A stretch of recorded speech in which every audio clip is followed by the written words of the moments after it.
especially black children were struggling with English, both in the primary school but also in the high school. And one of the major findings were, ironically, that they were failing English because they were not properly grounded in their home language.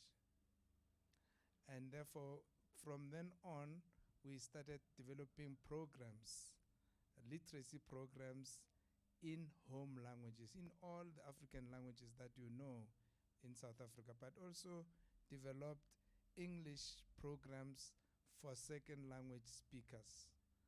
So we have been doing that since 1974, and we later on went to 7 other countries in the continent. We went to Ghana in West Africa, Uganda in East Africa, coming down south, Zambia, Angola, Botswana, Lesotho, and Malawi.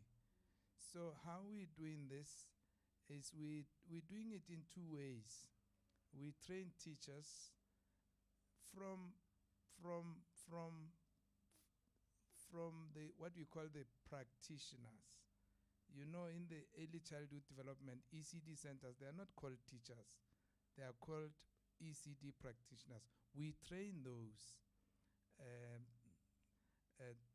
double grade R, grades 1, 2, and 3 in the home languages. But we also write books.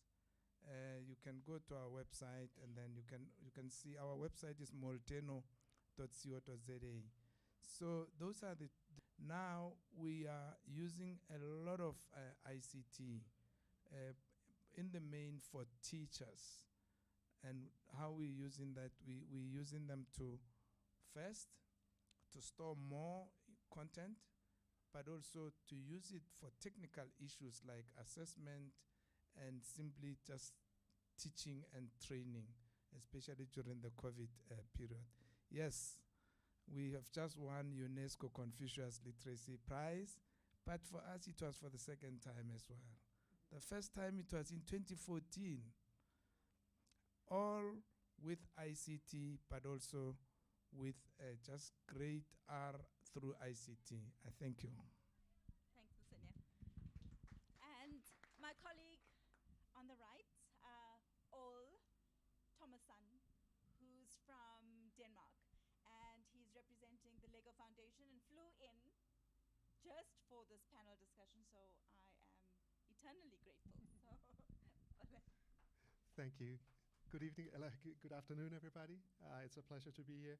Yes, Ole, difficult to say, very difficult. Okay. Yeah, it works. Hi, everybody. Yes, I come from the Lego Foundation. I am a program specialist working in our advisory service team in the foundation. Short story for those of you who are not familiar with the Lego Foundation. We are a corporate foundation. We own 25% of the Lego Group, so all the revenue coming from selling Lego across the world, we use 25% of that revenue to pass on into programming work across the world.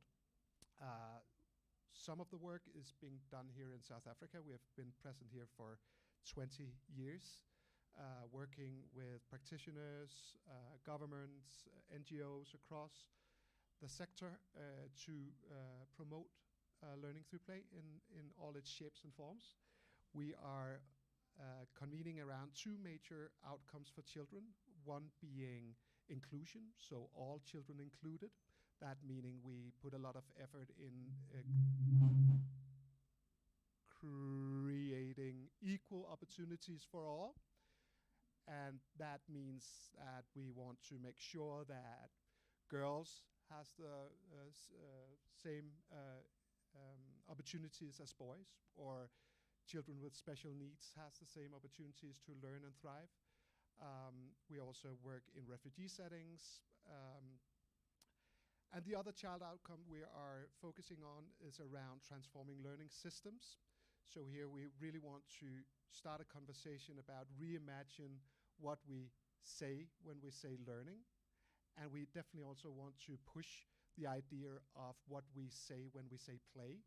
So in many cases, play is perceived as something after school or as a leisure activity. We want to promote it as something that is at the very core of how children and young people learn. And we also want to challenge the status quo in learning systems as it is. We see a lot of traditional learning systems around the world not being very playful, which creates a lot of lack of motivation among children and youth. So that is the short story. I come from a teacher background. I've been a teacher in Denmark for the most of my life, working with technology comprehension. I've been working in makerspace environments, working with digital literacy, and also I've been working with the Ministry of Education around our new curriculum on technology.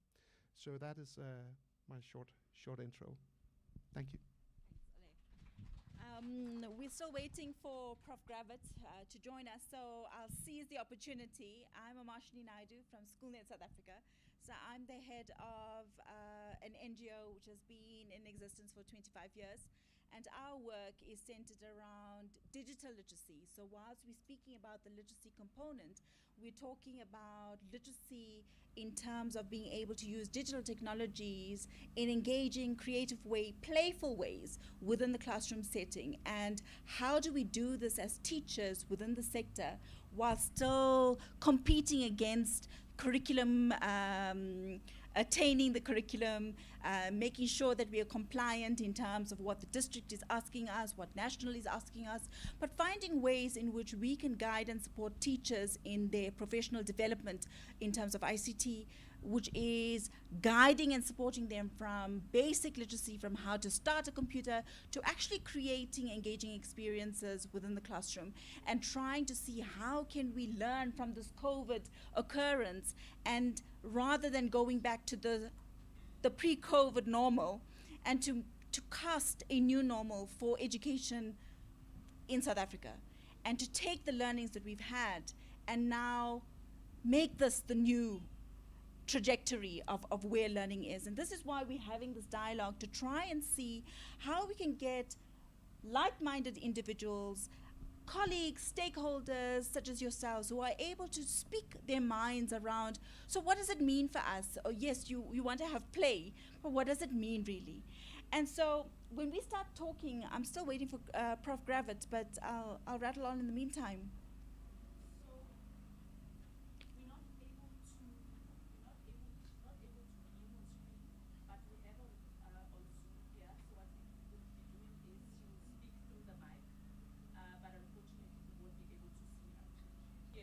All right. Okay, so if we could get that mic on, and Prof. Gravett, who's a colleague that has been in education, so unfortunately you're going to see her virtually. It would be wonderful if I had a picture here. But Prof. Gravett is the Dean of Education at the University of Johannesburg.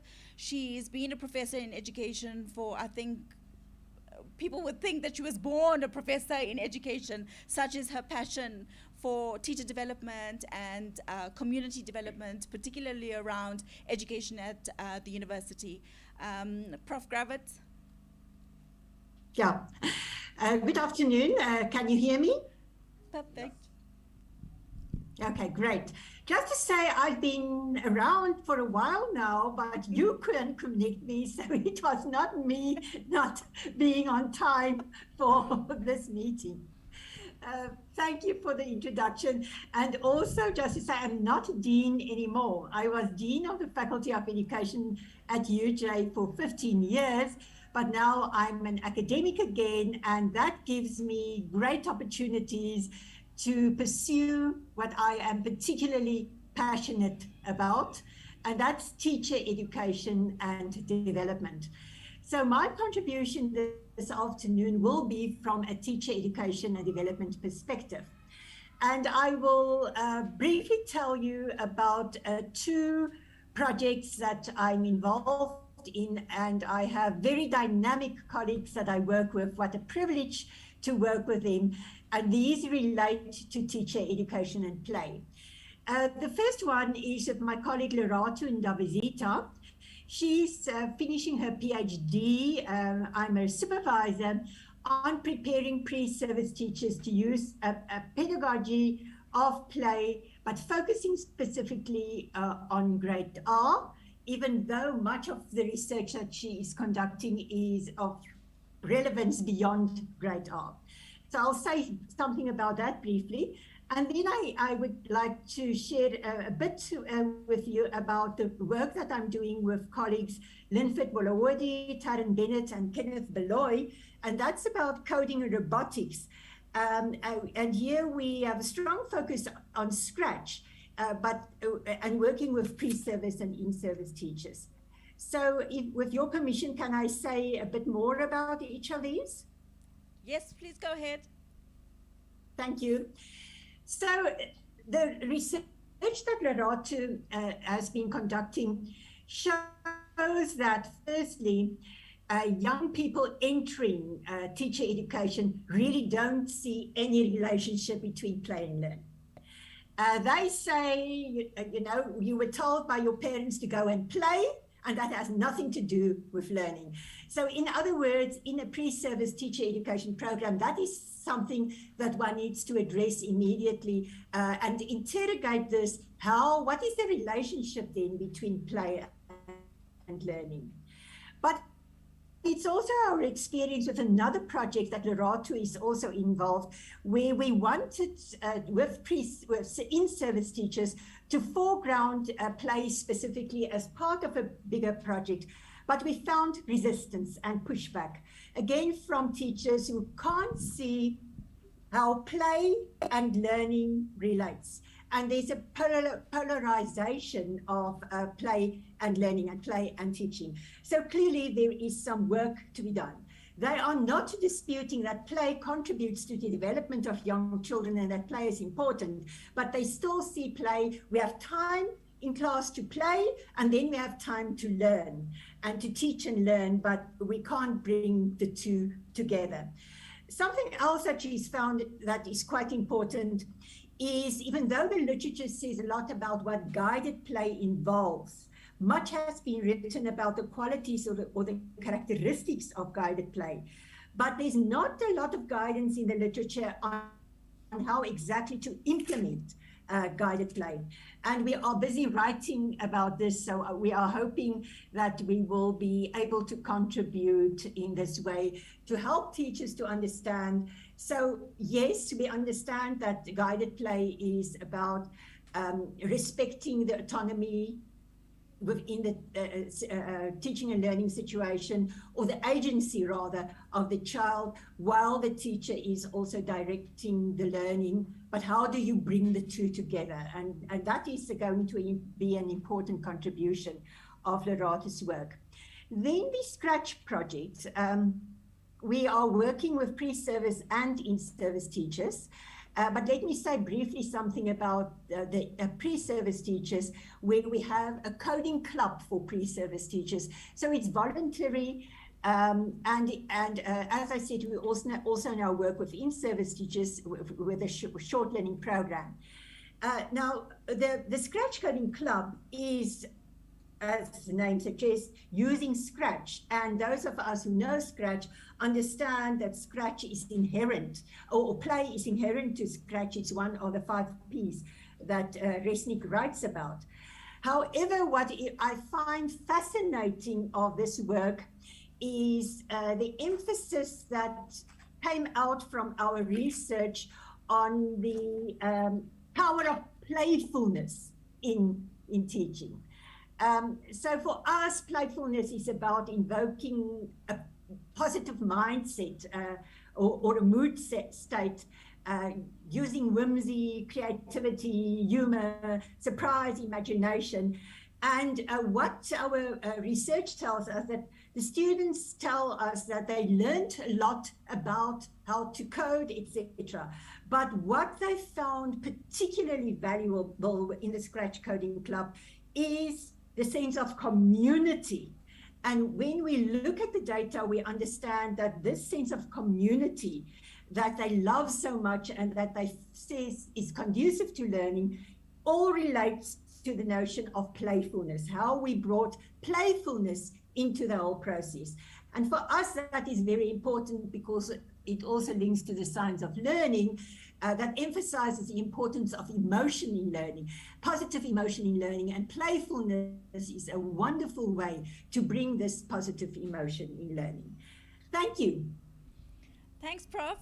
So now you heard it from, I don't want to say the horse's mouth, but the academic's mouth, where you see a blend of the theory in practice. And that sets us up as a fabulous question for us to unpack. What do we mean? For those of us that are practitioners, what do we mean as the pedagogy of play, and how are we owning this or implementing the pedagogy of play in our current work? Who wants to go first? Senia? Thank you, and good afternoon, Prof. It's Masenya here from Molteno.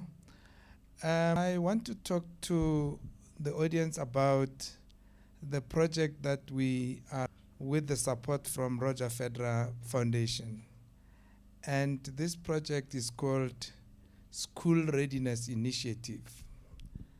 And I'll show you how we have incorporated learning through play. In fact, it is all about learning through play. What happened is when we conducted a survey in the rural Limpopo and the Eastern Cape around grade R, we noticed that teachers were really doing their best trying to assist learners, grade R learners, to learn, but they were really teaching them the way they were taught. In other words, they would sit, the poor kids would sit in their desks, and then they would bring their formal dresses, in their blazers, in their own ties. You can imagine those 5 years old. And now we said to them, we can help you, but we can work with you. So what we did, we noticed that we work with them around what actually learning through play is, because like Professor Gravett has said, you don't learn and then play at that level. Actually, you learn through play. You don't separate the two. So then, but when you play, when you get children to play, then the teachers ask the question, we don't have resources. We said, wait a minute. If we understand each other that children must play, let's take the ties off from them. Let's take the blazers. Let's allow them to dress. Let's allow them to be children. And they agreed. Then we called the parents and we explained to them what we are planning to do, but what are the hindrances? And the parents were saying, so what? Then we said, okay, we would like you to work with the teachers. We will show you. We gave them 10 modules. One of those key modules was creating natural playgrounds. And then we asked the parents, we say, this is what you need to do. You bring your traits, swings, all those kinds, trees, animals, swimming pools, mock swimming pools, the crawls, and all those kind. But then they were going to use garbage, trash, things that they don't use in their families, old car tires and all those kind of things. And the bush, they went into the bush, they got the trees, branches to come and create tunnels for children to play inside. And then we also, then it has to be in the class. There will be outside, and then there will be inside. There would be fantasy corners there. Parents would donate their own beds that they are not using. Even those that they are still using, they say, no, my kids are now old. Take this one. And then there is a corner there. It's not for sleeping, it's for playing. But it is a guided play. So you have got guided play and we call them structured and unstructured. In other words, as a teacher, it involves a lot of planning. You have to decide what skills you would like you want to see. Like you have cognitive skills, you have got you want to see emotional well-being, social thing, how they think, how they relate to one another, and so on. And then you put them on the sand, then you go and play, and then you ignore them. Then we gave the teachers the tablets with what we call child steps. This is an app which the teacher observes the learners from a distance, almost unaware, to see how Mary is playing with John and others, how when they are on the swing, or how when they are walking on the poles, what is the balance? And then you record all this thing in the tablet, and we are able to come and see, oh, John is still struggling with these particular skills, and so on. So, and this is a project that actually won us a UNESCO Confucius Prize for Literacy in September 2022. Thank you. Thank you. With us, it's a bit different because we use stories for children to learn and engage with content. Our founder, who's Professor Carol Block, she just recently gave a keynote address in the literacy conference where she said, children do not learn in compartmentalized ways, which means whatever we give to children, whatever experiences of learning we introduce children to, they should be integrated in a way that is helping children to imagine, helping children to predict, helping children to draw patterns, and helping children to find meaning, and helping children to connect with what they are learning. So she introduced, in fact, she's advocating for 2 neural routes that are used by children when they are learning, which is the first one, which is the dorsal route. The dorsal route is mostly used for skills development, which we want children to be fluent in reading, which is mostly used in the classroom environment. But then the ventral route is the one that is seeking meaning, that is exploring, that is connecting, and it's the one that is mostly not used or valued in the classroom environment. So children, when they engage with stories, they get to use that neural route, which is the ventral route, which helps them to create their own experiences in what they are learning or in what they are reading. So through stories, when you introduce children from early ages, the power of a story, from storytelling, before you even read books with them, they start to connect and understand how the world works. And it builds those interpersonal connections between the parent or the adult who's helping the child to read. And also for children to then make their own meaning and develop a relationship with stories. So from us, the stories is not just reading a dull content, but stories are animated. As a parent or as an adult, you live that content of the story, you present it to the child so that it's enticing and appealing. And that way children start the story that my parent or the school teacher or the ECD practitioner, the one that they keep telling me, it's actually in the book. So I can start getting and doing my own exploration and engage more with books, which then it's child-led. So the parents are the ones who facilitate and drive the hunger and appetite in children to learn and read in their own way, through stories, because stories are enticing. Everyone, even this day, we love stories. You go to churches, they still tell you a story of Jesus. You go to any business setup, they still present and give you case stories, because we relate to stories. We take the content and we connect it to our world, and we connect it to our previous knowledge. So if we can use that kind of approach in the classroom environment, where we help children not to look at learning in a structured way, but to look at learning as an exploratory experience, then children would be free to be creative, to be critical, asking those critical questions, not just to be spoon-fed as to what you should think and how you should react to things, but they will be free enough to look at what other ways can this be approached, what other ways can this be seen or be explained. So from early ages, because we think children should start at school age to start to learn to read and to engage with complex concepts.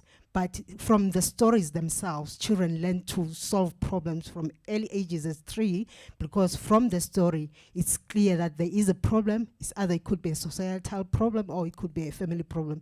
There are skills, emotional intelligence skills. Children get to be empathetic towards the issues that are presented in the story. So while learning, but it's an informal learning system which is introduced even outside the school environment, where children get to be free and engage and love and develop and fall in love with stories, with content, and their social environment. So stories are introduced in home language, that's how children quickly and can quickly grab and extract meaning from what they're learning. So we've been advocating that when you engage with children at early grades, whether it's in the ECD level or it's in the foundation phases, we should advocate for home language, because children then connect with the content, the experience that they have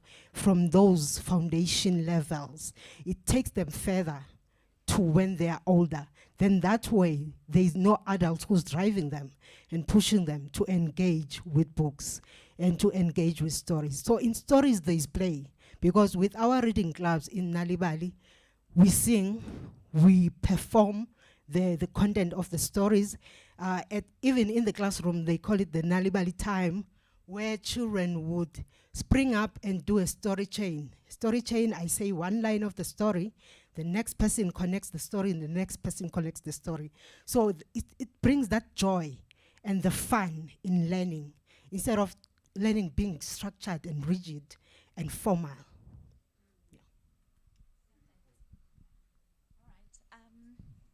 All Thank you.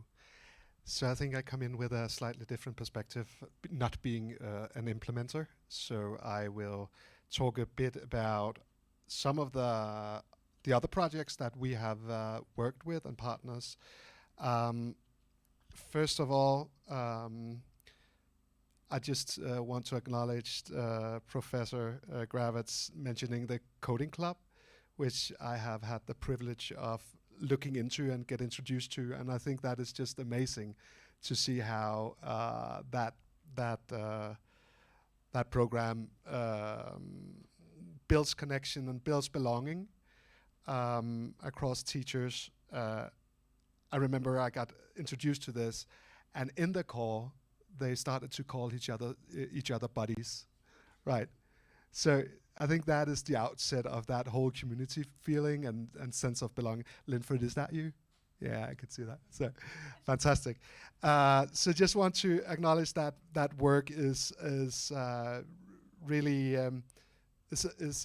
really inspiring to look at from that sense of belonging, and I think that is the power, as Professor Gravett mentioned, the power of such community-driven technologies such as Scratch. There are others in the world, but Scratch is a great example of this. Is actually more than a digital platform. It's a way of connecting people. So just love that notion. Also acknowledging the fact that children don't see the link between learning and play, which I find super stressful and disappointing. We at the Lego Foundation believe that play is actually children's natural way of learning, and that is the systems around the children that are the barriers, main barriers of not nurture that. So I think Simo Papert beautifully said it, that rather than think of children as somebody who needs to fit into the world of adults, we might find it useful to see that adults learn from children and be more like them. A couple of examples. I think the work that we have been supporting from the Harvard University around pedagogy of play with the Project Zero work, where they emphasize the connection between choice, so agency, and children's choice in their learning process. Wonder, how wonder links directly to learning. I find that super intriguing, and that when we are wondering, we're really connecting that in a deep sense and reflecting about that, and how delight and joyfulness needs to be a part of all learning. I want to share the story about, I had a conversation with a school head teacher in the US a couple of weeks ago, and he told me that they have had the opportunity to place a 90 minutes joy block in their schedule. And I think he pushed really hard to get there, and I think that is amazing that he got there. But I also find it quite disturbing that we need to have joy blocks in school. Like all schooling, all learning should be one big joy block, right? Like it should be so deeply connected with joyfulness. And it just tells me a story about, in some way, how broken our thinking about learning seems in many ways, that we need a joy block. I think a final remark from this piece is we did a huge desk research study around over 300 studies across the world in more than plus 40 countries that actually shows the link between learning skills and playful learning. And it is just remarkable that this is not seen in the systems, like how little that linkage is made clear in systems. So a lot to gain from these kind of discussions. Yeah, I think I'll stop there for now. From SchoolNet side, our pedagogy of play is intrinsically included in all of our professional development. And what I mean is that we don't see the pedagogy of play only in ECD or primary phase. We see it traversing the entire basic and post-schooling education. And part of the thinking is for us to be able to look at how do our teachers create engaging and joyful experiences on an everyday level in their classrooms. Because unless we bring the joy, our children are not feeling immersed in their own learning, and then it becomes a compliance-driven curriculum that is boring, one that is, I'm learning about, pollution, but actually across break, I'm able to throw my dirt on the floor and not think that, if I really learned about pollution, would I be throwing my litter on the floor? So trying to make sure that when we speak about 21st century learning, when we speak about being able to bring contextualized learning, relevance in terms of our community development, how do we solve community issues if we are not embedding this kind of learning in the classroom where our children are guided to do that? But one of the projects we did was with primary phase learning, and it was trying to see how can we, through play, show learning gains. And part of that is to try and see what kinds of things can we do with the resources that are available. And that's key, because each of us have a different range of resources. Each school in this country, you might be thinking, you know what, we don't have. But as Masenia is pointing out, you could use what would typically be called recyclable or garbage to actually bring it into the classroom and make it reusable, to find ways, because this is innovation. It's to work with, and this is what Africa does like nobody else. We are able to use nothing, create something out of what would seemingly be dirt. So we can innovate like nobody's business. So why are we so stale in the way that we are approaching teaching and learning? And somehow we've got to rejuvenate the passion for teaching, the passion for learning, and to understand that each of us is a teacher and a learner in that dynamic. And us as teachers, we are even more important in terms of understanding, because we guide and support our children to be what we want to see. And I think that is just such an important thing, that we are the custodians of learning. And unless we are playful and joyful and bring the passion into our classroom, we're not going to have children or adults that walk in this world as global citizens, and ones that actually feel what is it to be African? It's to be community-based. It's to live together, work together. And how do we bring that?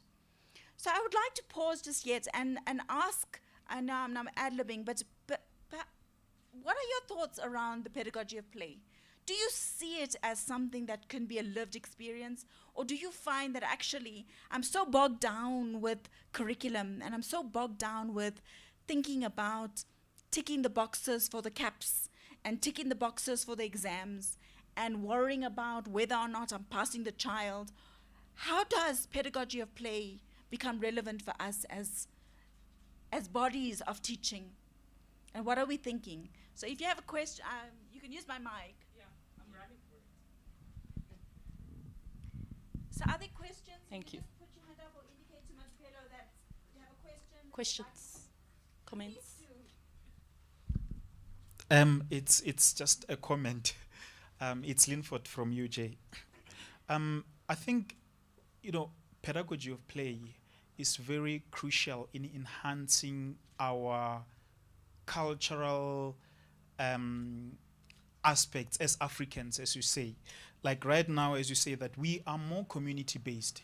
And when children play, how do we intentionally, because that is something that we are missing, how do we intentionally ensure that the children or people share the work that they have? How do we encourage that communal aspect of ourselves? But what I think is a challenge is this thing of intentional or purposeful planning and implementation of play. Normally, we just talk about it as a sort of, I'll use the word because I don't know how to describe it. It's a sort of a snack byproduct of what we teach. So we don't plan on it purposefully. If we don't plan it purposefully, then we will be unable to implement it accordingly. And of course, it can be taught, and that is very important. And when it comes to robotics and coding, the play concept helps us to help learners to become innovators and creators with technology instead of just being the users of technology. And it goes into the idea that technological tools are tools with which and through which we learn, not those that we learn about. Because when you go through multiple teacher trainings currently, you will see teachers being trained and even learners on the technical aspect of coding and learning, coding and robotics. What then afterwards? You just teach the technical aspect, then that's it. We think that is the end point. So we don't go along with that. And what we'd like to emphasize is when it comes to teacher training, in order to help teachers implement it the way our speakers are saying, we need intentional planning on the content you teach teachers. We teach teachers the content, but we also need an intentional planning on pedagogy. How will they teach that? Through those, we adopt the idea of modeling again, that you don't just teach it as we are seated, we teach, but we provide experiences for the teachers to learn this so that we model how this could be taught. You were mentioning early how we used to call each other buddies. That was an intentional way of breaking out occupational boundaries between the participants, because the program had lecturers at the university from different universities in South Africa. It had teachers, the post-level 1 teachers. It had principals, HODs. It also had the subject specialists as well from the districts and Department of Basic Education. So it was very difficult for teachers to express themselves when there is such high hierarchy in the program, because my boss is here. If I say any in a different way, so we said buddies so that we can break those boundaries, and all of us, we knew each other from a perspective of buddies instead of a professor and things like that. Thank you. Beautiful. Thank you so much, Buddy. I was part of those classes, by the way. So we've got some comments online. So we've got Ulerato Ndabezita, who's in agreement with that 90-minute block. She says, you can incorporate play in our daily teaching that can be successfully incorporated through guided play. We also have a comment from Utracy Porrell, who says we are definitely bogged down by old mindsets in management, traditional learning, and over-assessment. And this is why we can't implement play. Do we have another question on the floor? Okay. Thank you, ma'am. I just wanted to comment on what has been said. And I'm Mrs. Matigizela, by the way, a teacher at Tshepisong Primary School, HOD for Mathematics, Science, and Technology. So I'm happy that I'm here and I've been invited to be part of this nice discussion. So I've heard ma'am saying that it's easy to do pedagogy of play through home languages. Yes, I think it is going to be easy, but the problem here in our schools, in our communities, we have got diverse cultures, we've got different languages that we teach learners. In our grade R, in our institution, they are taught in our LOLT is English. Why? Because there are so many learners with different languages, and the teacher cannot touch all the languages trying to explain the stories in their own different languages. But it can happen easily in going further from grade 1 to grade 7. As my school ends in grade 7, it can happen so easily. It's a nice topic, and how I wish it can be implemented, because what we do every day, we rush the curriculum, we rush the ATPs, we forget to let the kids play, and it's where they become happy and they avoid the other behavioral problems. If they play, maybe they're given a play, Nalibal, you have just indicated, and they do in playing, and you can also give marks from that. And it can also go hand in hand with our curriculum. So if it can be implemented in such a way that all learners enjoy going to school, enjoy not getting bored, because they know Mema Tigizela is going to say mathematics, and mathematics go lolo, without anything that is going to make learners excited and become involved in whatever lesson. There will be pedagogy of play even in mathematics if it's done that way, if it's like implemented in that juncture, so that learners are able to get everything that you teach them in any subject that you teach. Thank you very much. Thank you very much, Mema Tigizela. We've got the last comment on our live stream. And the question is, how do we implement play as the way to learn when what and how we teach and assess is set down in detail in the curriculum? That's a beautiful question. So how do we implement, knowing what we know about the challenges of life and the current way of doing it and the current status quo that we experience in this country and perhaps continent-wide, worldwide perhaps, and how do we do assessment of these things a little bit differently? And I think Masenia spoke a little bit about that. But let's hear from the panelists what our thoughts were. Yeah. it's a super good question, and acknowledging also that the motivation piece that you talked to is so instrumental for learning, is that we place children's agency and motivation at the center of this dialogue. I think the notion that we have exactly the system that we have a system so well designed to deliver exactly the results that we thought of when designing it, right? Like we get what we ask for, sort of say. So when we are assessing math skills or literacy skills over creativity skills, or if we do not have the capacity or know how to assess creativity, collaboration, critical thinking, innovation, these kind of not so tangible outcomes, then we will not be able to level that. And it is a funny contradiction between one side, the skills that are asked for. Like if we look at the World Economic Forum asking employers of the world, what are the skills that they are looking for in future employees? It's definitely not about math or literacy skills per se. It is about creativity. It is about innovation. It is about analytical thinking, which we can learn through literacy, what we can enable through playful learning. But it is a sort of a weird, it's flipped in somehow the way we think about assessment.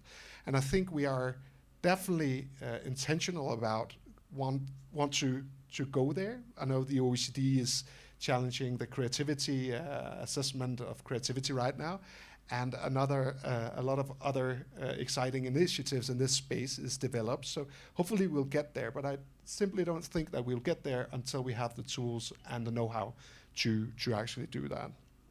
I also think there's a tension between how we see learning as, we treat learning as like assessment is strictly, or in most cases, talking about summative assessment.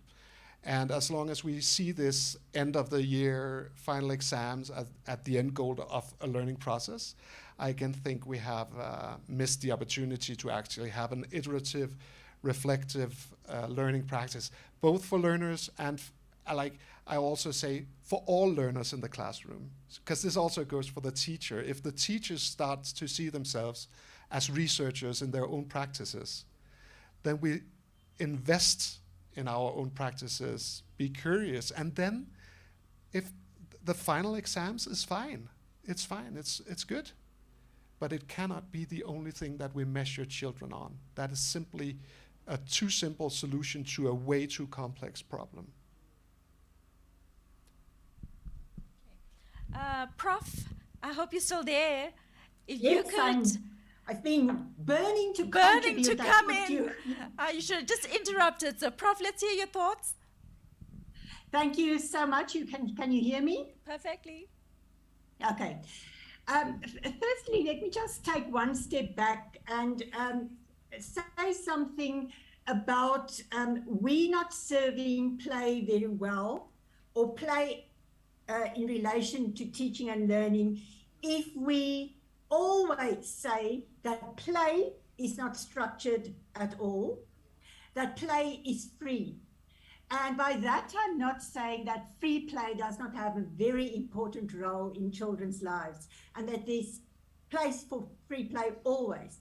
But teachers don't buy into play because we don't help them to understand that you can work in a very structured way, but yet also in a very playful way, that it is possible to teach curriculum themes in a way that brings joy and creativity, but still very structured. And that is something that I do think requires us to say more about and to emphasize more. Because if teachers understand that, they could also understand that I can teach exactly the same curriculum theme in a in a very structured way that does not include playful learning, or I could just teach the exact theme in a way that is playful, that brings in imagination, that brings in constant dialogue, that brings in joy. And that for me is the answer when people say, but where's the time to play? And that is, again, very important in regard to Lorato's research, where she makes the point that we need to guide teachers better about what guided play involves and how one could get to what you want learners to learn through a playful environment and through invoking play. And again, just to emphasize what I said before, how important that is, because we know about the important role that positive emotions play in learning. Thank you. Right. Arsenio?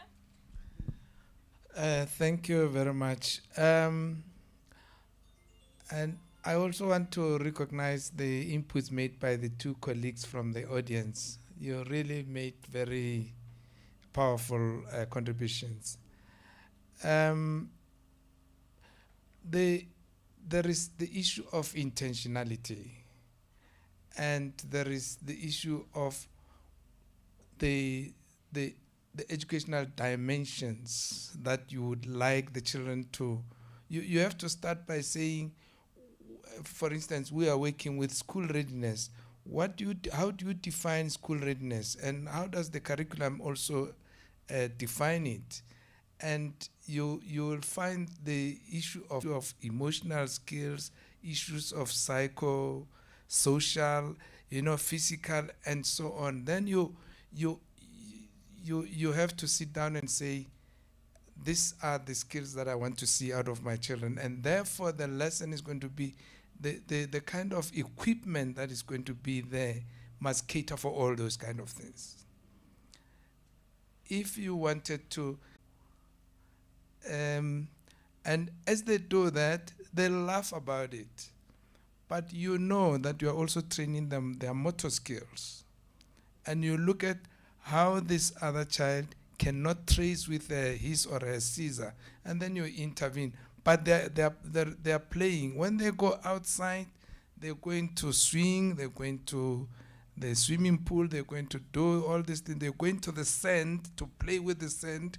Now you look at the social, you plant in the kids among the other children, and then you would like to see how they relate one to the other. One of them would be just be in the group, but be by himself, but you introduce those activities that will make them laugh. I mean, we're in our NGO, the kind of people who are working with these kids, they even take off their shoes, they sit down with the children in the classroom or even outside there, and they play with them all these other games. And the children are laughing at the teacher, oh, she's missing the ball and all. But, and they look at, they're using the pictures, but at the same time, those cognitive, they try to explain what the teachers, from their own perspective, what the pictures mean to them. So you assess them so much unaware, really. You're not saying to them, now I'm playing, I'm watching you. You're releasing them, but you have got specific issues, benchmarks that you are looking at. What should a child at this age be able to do? Last week I was in the Free State. One of my colleagues that I will not mention in this, he's also working, he's an adult working, and she was confessing and saying, I can't draw.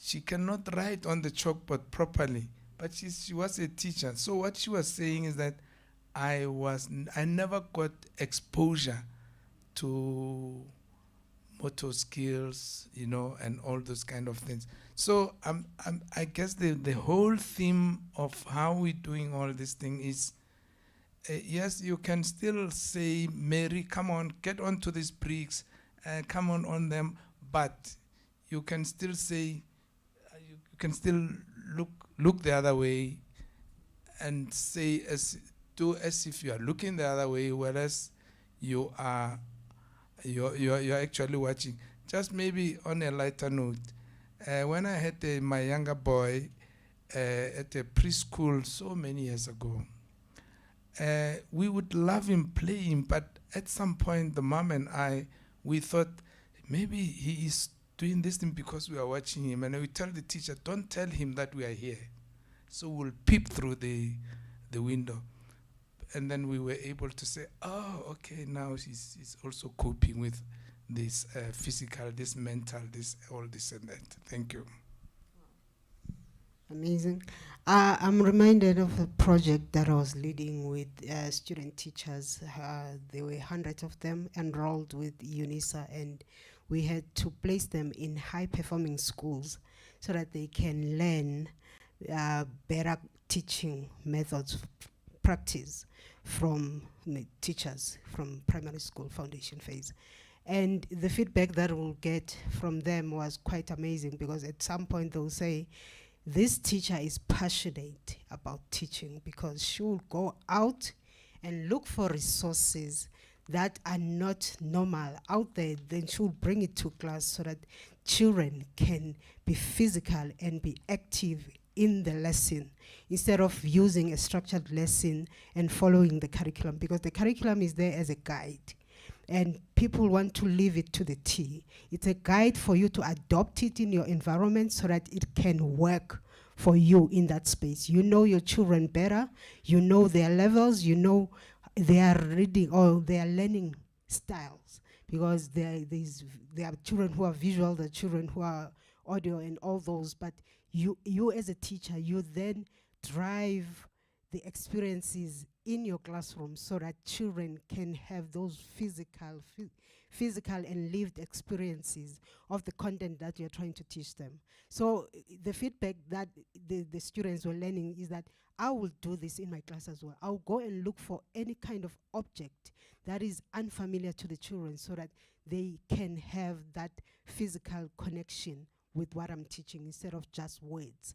So from there, it then says, we do have teachers who are task-driven, who have to follow the curriculum to the T and who are pushing deadlines. And we do have teachers who are learner-driven, who wants to understand better what my child is interested in and how children learn, because that is key. We can design all kinds of programs and feel they will work in reality, but when you get to the classroom, it's a different scenario. So how do you then make it work? Even though it was words on paper, it was a design, it was a program, but when you bring it to life in the classroom, how do you make it work with the children by understanding how children learn? And they learn through being physical and being practical and being active with whatever you're introducing to them. So even we talk of stories in Nalibali because we believe you can use stories for anything. You can use stories to discipline. You can use stories to introduce a new concept. You can use stories for anything, in any setting for that matter. And as a teacher, you don't have to use a storybook to introduce the lesson that you can, in the lesson, introduce a story to back up or supplement what you were teaching. And in the story, it's not just as before. You have to animate it and get children to stand up and act out the different scenes in the story. That way they connect and they look forward to the lesson again, because they know that whatever you are presenting to them, they internalize it and make it their own experience, and they'll always remember it. But if it's just a formal lesson, then there's little chances that children will remember what you're teaching them. I think practical ideas are so difficult for us when we've been teaching in the same way for a long time, and I've had success because, success in terms of the manner in which we're assessing our children at the moment. Kids are passing, seemingly things are okay. But we know that things are not okay because when our children are leaving school, they are not ready for the world of work. They are not ready for the world at large. So something has to change within pre and basic education. And some of those things lie in the hands of us as the teachers, because it's through us that the innovation and the joyfulness of learning comes through. And some of those could be using different strategies. And like Kabakazi is saying, that we need to ensure that the child is not sitting, taking down notes for hours on end for the entire school day. We need the child to be up. We need the child to be active. We need them to be driving their own education. But they can't just do it without boundaries. They need to have us as teachers guiding how that learning happens. And this is why intentionality is such an important point, because as teachers, we intentionally include playfulness. So for example, if we were doing a geography lesson and you had to do a number of different natural disasters, why not have learning stations that says, okay, in this corner of the class, we're going to deal with earthquakes. In this corner of the class, we're going to do volcanoes, mudslides, and find real examples of where this has happened. And we know mudslides, I mean, this is a natural phenomenon that has happened in South Africa as well with KZN and the flooding. Our people are still struggling with the aftermath of that. So now we start looking at World War. How does all of these things that become contextualized real life experiences come to the fore?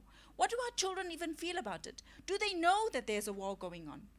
And for many of our children, they don't know, they hear these words, but unless we as teachers bring in those discussions into the classroom, they're not going to know any better.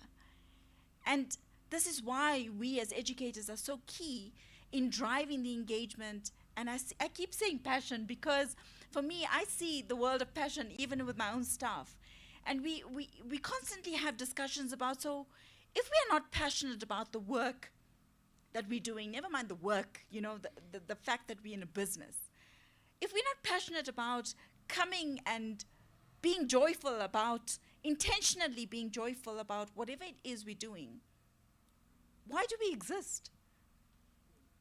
So we need to bring that back into education.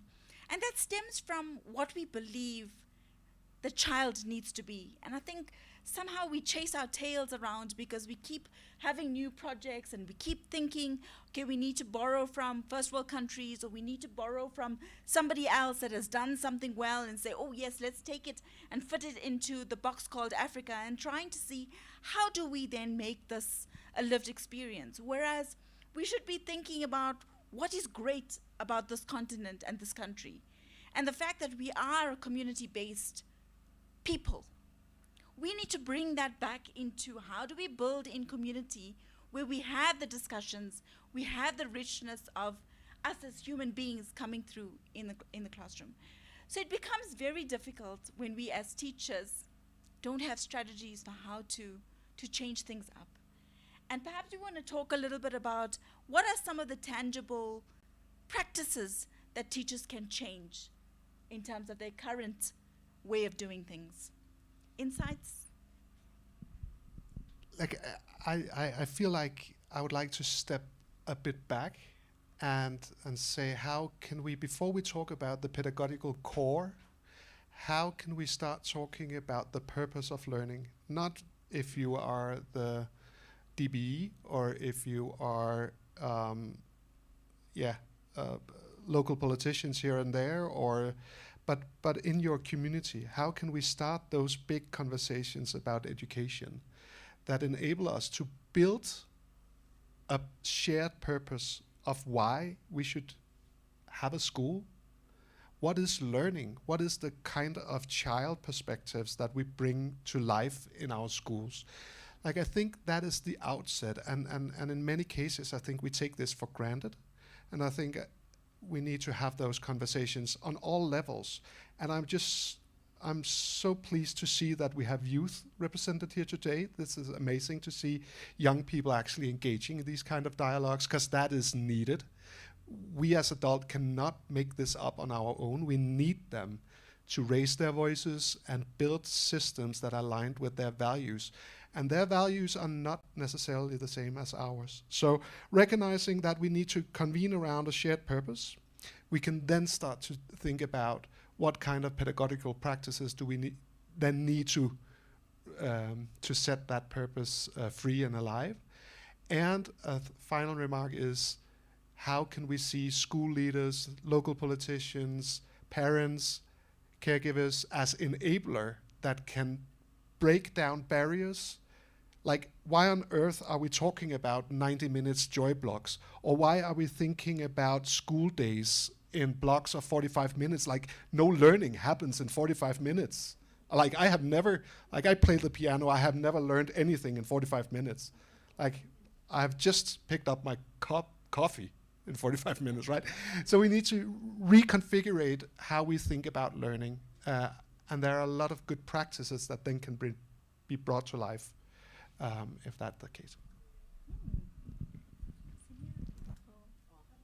Oh, yeah. In fact, I'm always reminded of stories.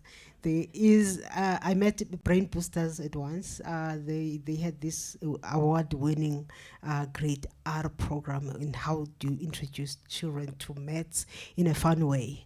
And I called them to come to Gwagwa. I was in Gwagwa at the time with teachers for the schools, and I was like, get teachers to learn this. And it was fun because teachers were kneeling down at some point, they were on top of the chairs at some point. But it was teaching them to say, you need to think outside the box. And there are quite innovative ways, and even now there are a lot of tested models that are being practiced in some corners of the country, which are not scaled out or introduced or shared for the wider community, for people to adopt and to learn from and adopt in their own practices. But from there, that's where I learned to say, teachers, especially foundation phase and even ECD, they forgot that they're teaching children who are still playful, who still want to play. They still want to formalize teaching.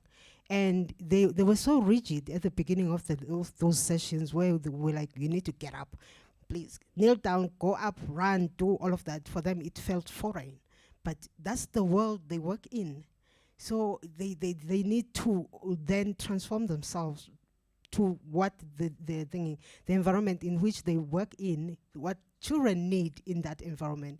And it was also teaching the student teachers at the time, because they were wearing high heels and all these funny things. And I was like, these are children.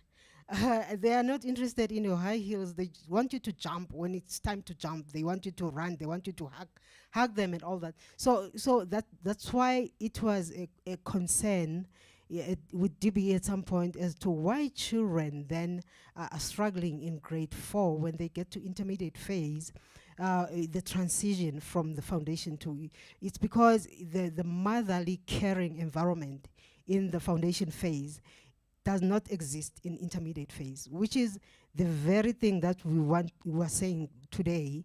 We need that nurturing, playful, fun environment in these phases. And it can even go further to intermediate phase. There is no harm, because still play, that's how children learn. We should program and design our programs in the way that children learn, not in the way we wish they would learn.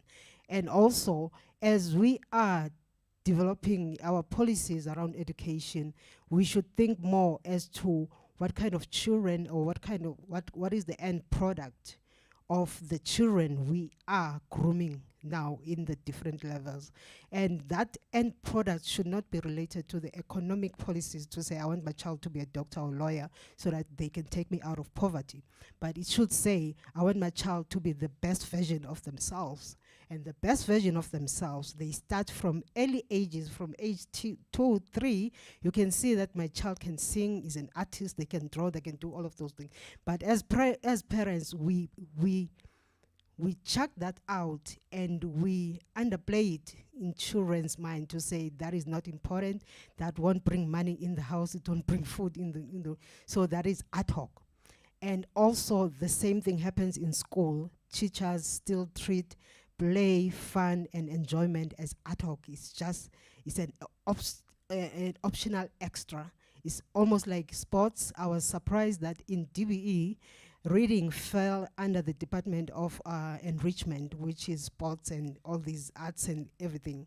So it was just a sided practice. And for me, that is the core of learning in any learning space. So we need to then transform top and up the sandwich kind of approach to say, nationally, we need to transform how we see learning and how we design our programming. And from ground level, teacher level, we need to transform how we translate the curriculum in the classroom so that it's more fun, engaging, enticing, meaning seeking, all of these good things that come with play.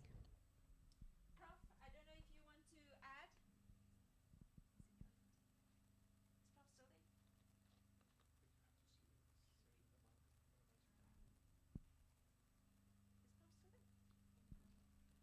there? Prof? Thank you. I agree with what has been said, and also that it is a bigger conversation about what education is all about. I agree fully, but having said that, I can just hear the voices pushing back, saying, so you, and I've been told this before, talking about 21st century skills and all these important things, and our children can't read and write. Don't come with these woolly nonsense. Let's ensure that our children can read and write properly, because that forms the basis of education going forward. And I don't think any of us dispute that. And this is again why I really emphasize the notion of the science of learning, which says to us that you learn best if the environment is conducive to learning, an environment that elicits dialogue and all these other things that were also mentioned, where meaningfulness is emphasized, where cognitive engagement is involved. And let me just take one step aside. The reason why I'm specifically also mentioning cognitive engagement here, I've seen too many times in classrooms activities being done for the sake of activities, because people, or some teachers would understand engagement as the kids must be busy with something, without the intentionality that was spoken about quite a few times before. But to come back, that one learns best when it's meaningful, what you are learning. It relates directly to your life in some way, or to the future in some way. It's engaging. And as I said, cognitive engagement, it gives joy.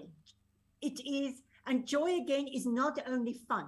Joy is about a sense of accomplishment. And for me, that is so important, that we don't equate joy and fun. Yes, of course, we must have fun. But we all know that learning is also hugely frustrating sometimes. But if we then accomplish, then there is this sense of joy. So that's part of planning for intentionality. How do you ensure that despite the stumbling blocks in learning, we get to the sense of joy? And then the notion of also iteration, how important iteration is in a play from the cognitive sciences that says the same thing. Now, if we do all these things, and we link it to how we teach also, and I'm not going to go into the detail of phonics and everything like that. That's not, for me, the relevant in this conversation. But if we understand how to best support learning, which seems to be also the qualities of guided play or of play, then there won't be this pushback that says we can't spend time on wasting with play because our children must learn to read and write properly. That is the first important thing that we should be doing. Thank you. Thank you very much. I would like to agree with the prof, but also with Ole. You raised an important question, Ole, about what do we want to achieve with these children. And prof is talking about learn the basics and then they will take you to the next steps. And I'm just reminded that when we engage with the concept of school readiness, it took us some time because we wanted to say we turn the concept around and say, no, the school must be ready for the learner. We have to start with the learner. and what we want to achieve with the learner. And the immediate question was, the learner must be ready for grade 1. But that's more of a short term. The long term is the learner must, in the long term, become a useful citizen, a thinking citizen who's able to make meaning of the world around him or herself, himself or herself. And that's when we began to say, okay, but then that's where the issues of the basics then came in. You will not be able to be a successful learner if you are not going to be able to read, to learn to read. But even that is not enough. Learn to read, but the next stage of learning to read you must know that you must be able to read to learn. So learning the structure of the language, the rules and the sounds that build the language that we're working with. But if you know those, also that's not the end. Then you should be able to read a biology book. Now you are using your own reading, and then from there, the schooling is not an end by itself. It's a journey. It's a means to an end. And that's where now you can call it your strategic objective, but you also have these other things that should lead you there. So I think, and if we use that approach, I think we will also understand that you will not reach that long-term objective by simply focusing on the school. And that's why you have community libraries. That's why you need parents who should be able to say to the child, what did you do today? They can't just say, we played. They must be able to say, today, I know the months of the year because we were singing about them. Or now I know these animals. I know that there is a Kruger Park because my uncle, our teacher, brought this and this into the classroom and so on. So in that way, we are aware of the broader picture, but we also mindful of what should take us there. Thank you. I know we're past time, but I just want to just rein us in a little bit and say, okay, so now if we are thinking about our children and teaching how they want to learn, how do we bring in digital technologies into the learning dynamic, knowing that some of our babies may not be able to read and write? So is it the ethical consideration to have digital technologies, or are we doing our children a disservice but not bringing it in because this is the world they're currently living in? So how do we bridge this gap that is currently, or a chasm, I don't know, in terms of, we know access is an issue, but how do we bridge this gap with digital technologies, knowing that foundational literacies may or may not be in place? I don't think it's a either or. Like, I think we need to be able to deliver on both. Like, I think we should see digital tech. We can look at it from many perspectives, but one side is materials, the way we engage with analog materials. So why are we like that is exactly your point. Like, why are we investing times in reading? It's because it enables us to build mental models that enable us to do something in the world. How we show ourselves in the world. Why are we doing it with math? Why are we analyzing poems or novels? Because we want to be able to show ourselves in the world in a certain way. Same goes with digital technologies, that we need to understand that digital technologies is something so closely related to the identity of children. In many cases, they are increasingly digital. They are building their identities on platforms that wasn't even around when I was a kid, like TikTok or Snapchat or Instagram. It's something that is alienating for many teachers and parents, but we need to come forward, and we need to raise the bars here to understand the perspectives of the children, because this is the world they are living in, and it is the world they need to engage with in a certain way that enable them to critique what is there. So how on earth can we expect them to critique streak counts on Snapchat if they have never engaged with that, beside from a user perspective? We need to have those analytical skills connected to that as well. It's not necessarily playful. It can be. There are a lot of good ways to do it in a playful way, but it's definitely at the core that we need to engage with that space. I think Seymour Papert said that technology or computers should be something that we can mess around with.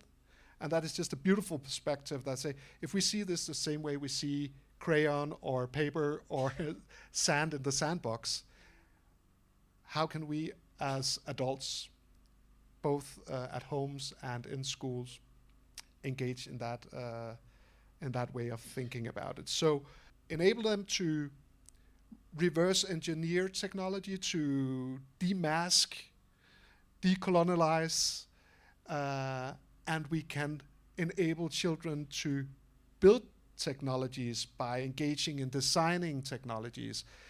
Scratch is an example. We can do physical coding if we don't have sufficient access or whatever, but it's the concepts of technology, it's the computational thinking that we need to engage in to understand the space. And then we even haven't touched upon the edtech side and enhanced learning with digital tech, but yeah. All right. From our side, we produce a supplement, which is almost like it's a newspaper that we distribute every month, which has stories, games, and all kinds of activities related to that to build literacy skills of children. But then those copies cannot reach all schools and cannot reach all teachers. So using the digital resources, teachers can be able to download those because they use them in supplementing their lessons.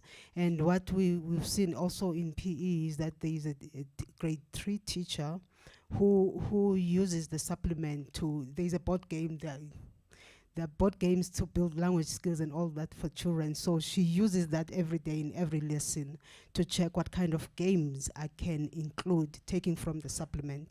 So the supplement is also available even in our website so that you don't have to wait for the delivery of it. It's quite an exercise to get to distribute it everywhere. Right now we distribute it via the post office, which is challenging.